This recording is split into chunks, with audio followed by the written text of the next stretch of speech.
अब जो next topic है वो है ओम्स लॉ। अब ओम्स लॉ क्या होता है? तो ओम्स लॉ क्या है कि Ohm's law gives a relation between I and V. I हमने पढ़ा था करंट होता है इलेक्ट्रिक करंट के टॉपिक में, और वी हमने पढ़ा था पोटेंशियल डिफरेंस में वोल्टेज होता है। तो Ohm's law gives relation between I and V, current and voltage at constant temperature. I means current flow in a conductor is directly proportional to voltage across its end। हमने voltage को term दिया था potential difference से पढ़ा था। Potential difference मतलब difference between two points, तो across its ends. अब हम लिख सकते हैं current is directly proportional to voltage, यही है ना। Gives relation between current and voltage at constant temperature, current flowing in conductor is directly proportional to voltage across its end. तो current is directly proportional to voltage at constant temperature. एक constant temperature पे current जो भी flow कर रहा है वो directly proportional है वोल्टेज के। अब इसको हम लिख सकते हैं voltage is directly proportional to current. अब ये डायरेक्टली प्रोपोर्शनैलिटी हटाने के लिए हम कांस्टेंट टर्म यूज करेंगे जिसको हम डिनोट करेंगे यहाँ आर। तो यहाँ हमने डायरेक्टली प्रोपोर्शन हटाया, इक्वल का साइन यूज किया, इसलिए आर यूज किया कांस्टेंट टर्म, और यहाँ पे आई से मल्टीप्लाई कर दिया। इसको हम लिख सकते हैं V is equal to R I या तो आई आर। तो V is equal to R I या तो V is equal to I into R, ऐसे भी लिख सकते हैं, ठीक है। तो यहाँ पे V हमारा वोल्टेज है, R हमारा रेजिस्टेंस है और I हमारा करंट है। अब यहाँ पे हम इसको ऐसे भी लिख सकते हैं R is equal to V upon I. Resistance का जो फॉर्मूला निकलता है ratio of potential difference applied across ends of a wire and the current flowing through a conductor. तो रेजिस्टेंस का फॉर्मूला होता है R is equal to V upon I. अब ये यहाँ रेजिस्टेंस क्या है, तो हम रेजिस्टेंस को समझते हैं अच्छे से, लेकिन हम इससे बताते हैं रेजिस्टेंस का मतलब है रुकावट, रोकना, किसी चीज को अपोज करने को हम कहते हैं रेजिस्टेंस। आप किसी को रेजिस्ट कर रहे हो मींस उसको पीछे खींच रहे हो, उसको ढकेल रहे हो, उसको रोक रहे हो आगे बढ़ने से। तो रेजिस्टेंस का टर्म सिंपल सा है। जैसे कि कभी हम गाड़ी चलाते हैं या बाइक चलाते हैं तो हवा हमें रोकती है ना, तो वहां भी रेजिस्टेंस लगता है। हवा हमें रोक रही है आगे बढ़ने से, हमें ज्यादा एनर्जी लगानी पड़ती है तभी हम आगे बढ़ पाते हैं। तो रेजिस्टेंस का भी सेम कॉन्सेप्ट है। बस में आप जितना, या तो आप बाइक चलाते हो जितना एक्सीलरेट करो उतना तेज भाई, अगर ज्यादा तेज हवा चल रही है तो आपकी गाड़ी और स्लो हो जाएगी, होता है ना। तो रेजिस्टेंस उसी को कहते हैं किसी चीज को अपोज करना। Ohms law gives a relation between current and voltage at constant temperature, current flowing in a conductor is directly proportional to voltage across its end। तो यहां से हमें कॉन्सेप्ट निकल के आता है I directly proportional to V, V directly proportional to I हम लिख सकते हैं। यहाँ पे प्रोपोर्शनलिटी कांस्टेंट हटाएंगे, इक्वल की साइन लगाएंगे, R हमारा यहाँ यूज हो जाएगा। तो R is equal to V upon I हो गया, ठीक है। तो हमने ओम्स लॉ में देखा रेजिस्टेंस। अब ये रेजिस्टेंस टर्म्स क्या है, क्या होता है रेजिस्टेंस? हमने बताया कि रेजिस्टेंस का मतलब है रुकावट, रोकना, अपोज करना। तो देखो resistance of a conductor, conductor मतलब एक कंडक्टिंग जैसे वायर होता है आपका, एलॉय होता है, मेटल होते हैं जहां पे फ्री इलेक्ट्रॉन प्रेजेंट होते हैं, जहां पे इलेक्ट्रिक चार्ज आसानी से मूव करते हैं। तो कंडक्टर में कैसे रेजिस्टेंस होता है? Property of a conductor due to which it oppose the flow of current through it. Conductor की वह प्रॉपर्टी जिसके द्वारा ये करंट को अपोज करता है अपने अंदर, उसको बोलते हैं रेजिस्टेंस। अब हमने रेजिस्टेंस पढ़ा था, resistance is equal to voltage upon current, ratio of voltage applied across it ends and current flowing in a conductor, उसी को बोलते हैं रेजिस्टेंस। इसकी यूनिट हमने पढ़ी थी ओमेगा, ओम सिंबल होता है ऐसा डिनोट करने का, ठीक है। इसका सिंबल है ऐसा, और ग्राफ जो बनता है करंट और वोल्टेज का वो हमेशा यूनिफॉर्म बनेगा, ठीक है। अब एसआई यूनिट जो हमने देखा ओम, ओमेगा होता है जो हमने बताया अभी। अब यहां पे देखो गुड कंडक्टर, रेजिस्टर और इंसुलेटर, ये तो वैसे हम पढ़ चुके हैं कंडक्टर और इंसुलेटर, और रजिस्टर क्या टर्म है ये हम बताते हैं अब। तो जहां पे लो रेजिस्टेंस होता है उसे बोलते हैं गुड कंडक्टर, जहां पे लो रेजिस्टेंस है उसे गुड कंडक्टर बोलेंगे, जैसे silver, copper, aluminium, gold, human body और भी चीजें। यहां पे रेजिस्टेंस रो होता है, मतलब यहां पे रुकावट कम होता है, जैसे सिल्वर, कॉपर, एल्यूमिनियम। लेकिन सिल्वर हम ज्यादा यूज नहीं कर सकते क्योंकि थोड़ा महंगा होता है, इसलिए कॉपर और एल्यूमिनियम यूज होता है। एल्यूमिनियम आपने कहां देखा होगा, कभी भी खंबे पर देखते हो जहां से मेन सप्लाई आती है, एल्यूमिनियम का ही वायर होता है, सिल्वर तरीके का दिखता है। कॉपर आप कहां देखोगे, फैन वगैरह देखो, इंडक्शन यूज करते हो या और भी कई चीजें जो कि बेस्ट माना जाता है, इन्वर्टर में भी होता है, गीजर में भी होता है, कॉपर की बाइंडिंग भी होती है, तो वहां पे आप कॉपर देखोगे थोड़ा येलोइश ऑरेंज कलर का होता है, उसको हम कॉपर बोलते हैं। रजिस्टर क्या होता है, जहां जिस कंडक्टर में हाई रेजिस्टेंस होते हैं उसको हम रजिस्टर बोलते हैं। जैसे नाइक्रोम वायर, अब नाइक्रोम वायर कहां यूज होता है, प्रेस आपने देखा है, प्रेस में नाइक्रोम वायर यूज होता है। पहले हीटर आता था, देखा होगा, जो रेड हो जाता था, हॉट हो जाता था, जहां पे खाना बनता था, वो होता है नाइक्रोम वायर। तो वहां पे हीट प्रोड्यूस होती है और हाई रेजिस्टेंस होता है, इसलिए उसको रजिस्टर बोलते हैं। अब इंसुलेटर, इनफाइनाइट रेजिस्टेंस, जहां पे इतना ज्यादा रुकावट है कि वहां एक भी इलेक्ट्रॉन गलती से भी नहीं मूव कर सकता, जैसे ग्लास हो गया, रबर हो गया, प्लास्टिक। अब यहां पे कोई कंफ्यूजन होना नहीं चाहिए आपको। रेजिस्टेंस ऑफ अ कंडक्टर हमने बता दिया, property of a conductor due to which it oppose the flow of current through it, जहां पे वो अपोज करता है मतलब रोकता है। गुड कंडक्टर कैसे, अब इसका एग्जांपल समझो दो। गुड कंडक्टर क्या होते हैं, जैसे आप मान लो किसी स्टेट में रहते हो, दिल्ली, मुंबई, उत्तर प्रदेश, राजस्थान, कहीं भी रहते हो, तो आप दूसरे स्टेट में जाओगे, इंडिया के ही अंदर किसी और स्टेट में जाओगे तो आसानी से जा सकते हो, ठीक है। थोड़ा सा रुकावट हो गया, बॉर्डर पे जाओ, चेकिंग करो, हाँ आप इसी देश के नागरिक हो, चले जाओ। हर स्टेट में होता है। रजिस्टर का मतलब क्या है कि हाई रेजिस्टेंस हो। अब आप यहां से अमेरिका जाओगे तो पहले आप वीजा बनवाओगे, पासपोर्ट बनवाओगे, फिर आपकी अच्छी खासी पूरी तरीके की चेकिंग होगी, पूरा बैकग्राउंड चेक होगा कि आपने कोई आपका क्रिमिनल रिकॉर्ड तो नहीं है, कुछ ऐसा वैसा केस तो नहीं किया है, फिर वहां पे आप जा सकते हो। अदर कंट्री तो वहां हाई रेजिस्टेंस होता है, मतलब ज्यादा रुकावट होती है आपको जाने की। ऐसा नहीं कि तुरंत आज आप उठे सुबह चले गए, एक प्रोसीजर अपनाओगे तो वहां रोकने की क्षमता, तो वहां पे रुकावट ज्यादा होती है। अब इनफाइनाइट रेजिस्टेंस देखो, ऐसे कंट्रीज के बॉर्डर होते हैं जहां पे वो बोलते हैं कि आप बिल्कुल नहीं आओगे, होता है ना, जैसे अभी वॉर चल रहा है रशिया यूक्रेन का, ठीक है, इंडिया पाकिस्तान का भी कभी चलता रहता है, इजराइल और गाजा का चल रहा है, तो वहां पे रशिया क्या करेगा, यूक्रेन वाले को बिल्कुल नहीं आने देगा, तो वहां हाई रेजिस्टेंस, इनफाइनाइट मतलब एक भी पर्सन नहीं आ सकता, इलेक्ट्रॉन मतलब ये चार्ज, मतलब एक भी चार्ज मूव नहीं करेगा वहां पे, यहां आएगा ही नहीं। अब इससे आप नहीं बोलोगे बिल्कुल, अब एक दूसरे से को रिलेट कर लो और समझ लो कि अच्छे से एग्जाम में क्या लिखना है, कैसे लिखना है। रेजिस्टेंस का मतलब है कि अपोज ऑफ अ चार्ज और इलेक्ट्रॉन, जहां की कंडक्टर में फ्रीली मूव ना कर पाए। गुड कंडक्टर कौन होते हैं, जो कि आसानी से मूव करते हैं, जहां पे रेजिस्टेंस रोकने की क्षमता कम होती है, यहां लो रेजिस्टेंस होता है। रजिस्टर मींस जहां हाई रेजिस्टेंस होगा वहां पे रजिस्टर होता है। और इंसुलेटर इनफाइनाइट रेजिस्टेंस, मतलब जहां पे फ्लो हो ही नहीं सकता है, और यहां पे क्या होता है, फ्री इलेक्ट्रॉन प्रेजेंट होते हैं, यहां भी फ्री इलेक्ट्रॉन प्रेजेंट होते हैं, यहां पे फ्री इलेक्ट्रॉन बिल्कुल नहीं होते हैं। यहां पे चार्ज आसानी से मूव कर सकता है, यहां पे चार्ज को मूव करने में थोड़ी दिक्कत होती है, इसलिए वो हमें एनर्जी के फॉर्म में देता है, जैसे कि हीट हो गई, लाइट हो गई। पहले पुराने बल्ब आते थे येलो कलर के, उसमें टंगस्टन एलिमेंट यूज होता था जो कि ग्लो करता था। यहां पे रेडिश ग्लो करता है नाइक्रोम वगैरह, इसलिए वो हीट जनरेट करता है। तो ये टॉपिक क्लियर हो गया होगा।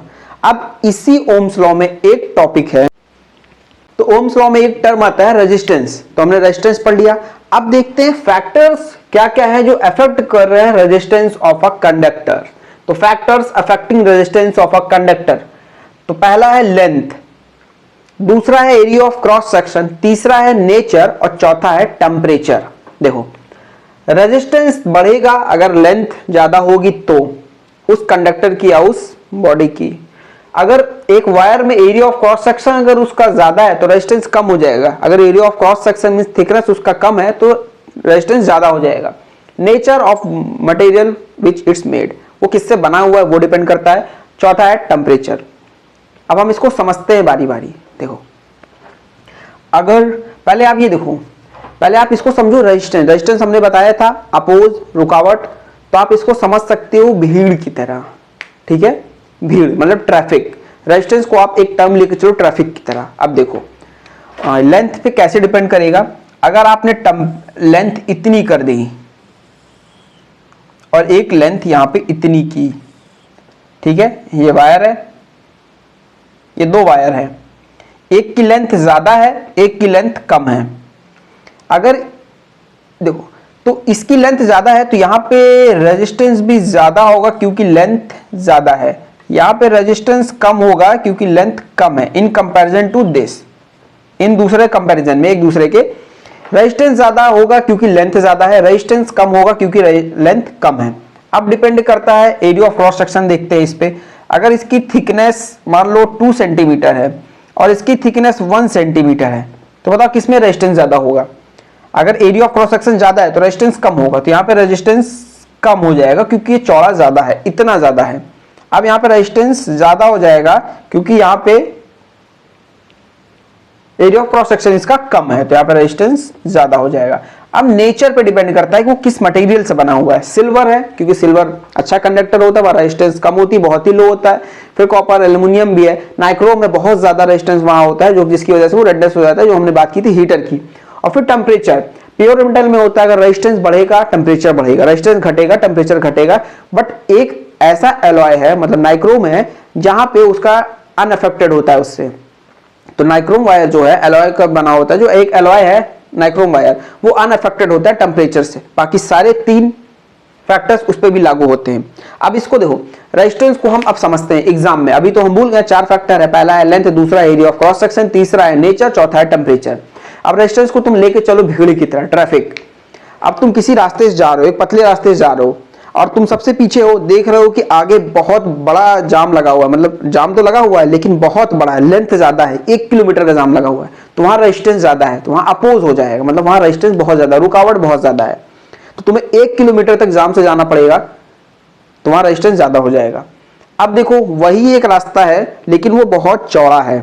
एक रास्ता इतना पतला था और 1 किलोमीटर का था, एक रास्ता इतना पतला है और एक रास्ता देखो, तो ट्रैफिक लगा है, एक रास्ता इतना है और एक रास्ता 1 किलोमीटर का है, तो आधा किलोमीटर वाले में तुम सोचोगे एक बार चलो ठीक है थोड़ी दूर का जाम है हम निकल जाएंगे, और एक है कि 2-4 किलोमीटर का है जाम, तो वहां पे क्या करोगे? तो वहां पे लगे तुम्हें रेजिस्टेंस ज्यादा है तो बहुत लंबा जाम है, रेजिस्टेंस मतलब जाम, तो वहां जाम ज्यादा, वहां बहुत ज्यादा रुकना पड़ेगा हमें। दूसरा क्या है? Area of cross section. Area of cross section का मतलब है कि तुम समझो जाम किस रोड पे लग रहा है। तुम गए एक रोड पर, ठीक है, तुम लोग गए आप लोग, तो वो रोड जो है चौड़ी, मतलब एरिया ऑफ क्रॉस सेक्शन उसका चौड़ाई कितनी, थिकनेस कितना है। अगर वो इतना चौड़ा है तो वहां जाम ज्यादा लगेगा, एक बार में 1 या 2 ही पर्सन निकल सकते हैं। अगर वो बहुत वाइडर रोड है, नेशनल हाईवे है, तो वहां रेयरली जाम लगेगा। तो एरिया ऑफ क्रॉस सेक्शन पे भी डिपेंड करता है। तीसरा है नेचर, तुम किस रोड से जाना चाह रहे हो, बनी बनाई आरसी रोड से जाना चाहते हो या तो उबड़ खाबड़ मिट्टी उट्टी पड़ा हुआ उससे। मिट्टी पड़ा हुआ ऑब्वियस सी बात है, ईंटें मिट्टी कंकड़ पत्थर, अभी रोड बनी नहीं है, डेवलपमेंट में है, और तुम उससे जा रहे हो तो धीरे धीरे रफ्तार से जाओगे, तो वहां पे जाम लगने की संभावना ज्यादा है, गड्ढे भी हो सकते हैं, कुछ भी हो सकता है नेचर पे। और अगर रोड बनी हुई है तो चले जाओगे। तो नेचर मतलब किस मटेरियल का बना हुआ है। अगर अच्छी क्वालिटी है, मतलब रोड अच्छा है, अच्छा मटेरियल है, तो वो रोड अच्छी होगी। खराब मटेरियल है तो रोड खराब होगी। टेम्परेचर प्योर मेटल पे डिपेंड करता है, रेजिस्टेंस बढ़ेगा टेम्परेचर बढ़ेगा, रेजिस्टेंस घटेगा टेम्परेचर घटेगा। नाइक्रोम अनअफेक्टेड होता है इससे, इस बात को याद रखना। अब यहां से देखो एक टर्म निकल के आ रहा है, हमारा सभी में रेजिस्टेंस कॉमन है, तो यहां से हम एक टर्म निकालते हैं रेजिस्टिविटी की। अब यहां से एक टर्म आता है हमारा रेजिस्टिविटी, इसी में से आएगा। रेजिस्टिविटी क्या होता है अभी मैं इसको पहले समझा देता हूं। देखो तो यहाँ पे जो R है वो डायरेक्टली प्रोपोर्शन टू L है, यहाँ पे R जो है वो inversely proportion to area of cross section है, यहाँ लेंथ था, यहाँ एरिया ऑफ क्रॉस सेक्शन है। नेचर ऑफ मटेरियल भी है और टेम्परेचर भी है। तो इससे हमारा एक टर्म निकल के आ रहा है R directly proportion to L मतलब length upon area of cross section, क्योंकि इंटू 1 करेंगे तो बात यही होगी। अब हमें ओम्स लॉ की तरह ही V is equal to I, I is equal to V, V is equal to I R था, इक्वल हमने लगाया, तो ये प्रोपोर्शनलिटी कांस्टेंट हटाएंगे तो यहाँ पे भी कोई कांस्टेंट टर्म यूज करना पड़ेगा। तो हम यहाँ क्या करते हैं, R इज इक्वल टू, ये रेजिस्टिविटी का सिंबल होता है, P की तरह होता है, यहाँ भी रेजिस्टिविटी के लिए हम कांस्टेंट हटाएंगे, ये हो जाता है ये इनटू L अपॉन A। तो जो हम रेजिस्टिविटी निकालेंगे मोह, तो ये निकलेगा R इज इक्वल टू मोह L अपॉन A। तो यहां जब हम मोह निकालेंगे तो ये हो जाएगा R into A upon L। तो रेजिस्टिविटी हमने सिंबल डिनोट किया ऐसे, इसको बोलते हैं रो। अब इसकी यूनिट हम निकालने जाते हैं, तो यूनिट इसकी होती है ओम मीटर। अब ये यूनिट आई कैसे, इसको हम देखते हैं। देखो ये इसकी यूनिट है, अब ये आई कैसे यूनिट, इसको हम देखते हैं। तो ये मोह की जो यूनिट होती है, रेजिस्टेंस की यूनिट क्या होती है, ओमेगा। एरिया, एरिया मतलब 2 बार area of cross section of wire means इसकी जो मीटर है, मीटर इंटू मीटर, तो इंटू मीटर और लेंथ भी हम किस में निकालेंगे, मान लो मीटर में ही है तो मीटर। तो यहां से 1 मीटर और 1 मीटर कट गया, बचा क्या, यहां पे बचता है ओम मीटर। ठीक, तो ये रेजिस्टिविटी रो से डिनोट करते हैं, सिंबल ऐसा होता है थोड़ा सा पी की टाइप का, और इसका यूनिट होता है, SI यूनिट होती है ओम मीटर। अब यहां एक चीज ध्यान देना, ये जो मो होता है ना, ये डिपेंड नहीं करता लेंथ और एरिया पर, ये सिर्फ और सिर्फ डिपेंड करता है नेचर और टेम्परेचर ऑफ द मटेरियल। तो ठीक है, ये सिर्फ और सिर्फ डिपेंड करता है temperature, nature of the material और टेम्परेचर, ये लेंथ और थिकनेस पे डिपेंड नहीं करता है मूव। तो हम एक बार पढ़ते हैं, देखिए ओम्स लॉ क्या होता है, फिर यहां से आपका पूरा ओम्स लॉ का टॉपिक खत्म हो जाएगा। ओम्स लॉ क्या है, गिव्स रिलेशनशिप बिटवीन करंट और voltage, I directly proportion to V और V directly proportion to I। अब डायरेक्टली प्रोपोर्शन हम हटा के इक्वल लगाएंगे तो प्रोपोर्शनलिटी कांस्टेंट लगाते हैं जिसको बोलते हैं R, वो होता है रेजिस्टेंस। रेजिस्टेंस की यूनिट होती है ओमेगा, ओम से डिनोट करते हैं, आप ओम ऐसे सिंबल बनाते हो शिव जी का, वैसा ही समझ लो, ऐसा होता है ओम, बस यहां पे ये लगा दो ओमेगा। तो ये रेजिस्टेंस हो गई, रेजिस्टेंस यूनिट हो गई ओमेगा। ठीक है, फिर हमने बात की थी गुड कंडक्टर, रजिस्टर और इंसुलेटर। गुड कंडक्टर क्या होता है, जहां पे रेजिस्टेंस लो होता है, बहुत लो होता है, जैसे सिल्वर हो गया, कॉपर हो गया, एल्यूमिनियम हो गया। रजिस्टर क्या होता है, जहां पे हाई रेजिस्टेंस होता है, जैसे नाइक्रोम वायर हो गया। और इंसुलेटर क्या होता है, जहां पे इनफाइनाइट रेजिस्टेंस होते हैं, जहां पे बहुत ज्यादा रुकावट, मतलब इतना ट्रैफिक है कि आप कभी क्रॉस नहीं कर पाओगे, वहां पे कोई भी फ्री इलेक्ट्रॉन है, आप जा रहे हो कहीं रास्ते पे, इतना भीड़ है तो समझ लो दीवार एक तरीके से खड़ी है सामने, आप आए थे 1 साल बाद गए उस रोड पे, वहां पे दीवार खड़ी है, तो आप वहां जा ही नहीं पाओगे, नामुमकिन हो गया।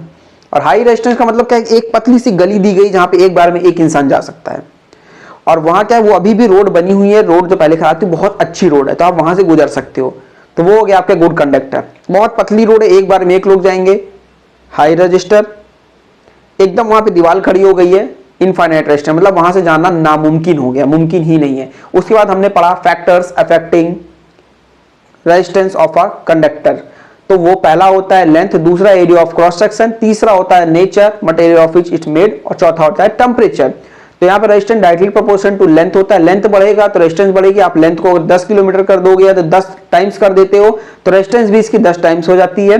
Area of cross section inversely होता है, अगर आप एरिया उसकी बढ़ा दोगे, उसकी चौड़ाई बढ़ा दोगे तो रेजिस्टेंस बहुत कम हो जाएगा, आप उसकी एरिया ऑफ क्रॉस सेक्शन बहुत कम कर दोगे तो रेजिस्टेंस इतना हो जाएगा कि वहां से इलेक्ट्रॉन का फ्लो ऑफ मूवमेंट बहुत कम हो जाएगा। नेचर ऑफ मटेरियल, किस मटेरियल से बना हुआ, सिल्वर से है तो बहुत अच्छा है, नाइक्रोम से है तो बहुत ज्यादा रेजिस्टेंस है, और टेम्परेचर पर डिपेंड करता है, प्योर मटेरियल पे नाइक्रोम यहां से अनअफेक्टेड होता है। रेजिस्टिविटी क्या होती है, रो। ठीक है, इसकी SI यूनिट होती है ओम मीटर। ये डिपेंड नहीं करता है लेंथ और एरिया पे, ये सिर्फ और सिर्फ डिपेंड करता है नेचर और टेम्परेचर। तो यहां से हमने ओम्स लॉ भी खत्म कर दिया।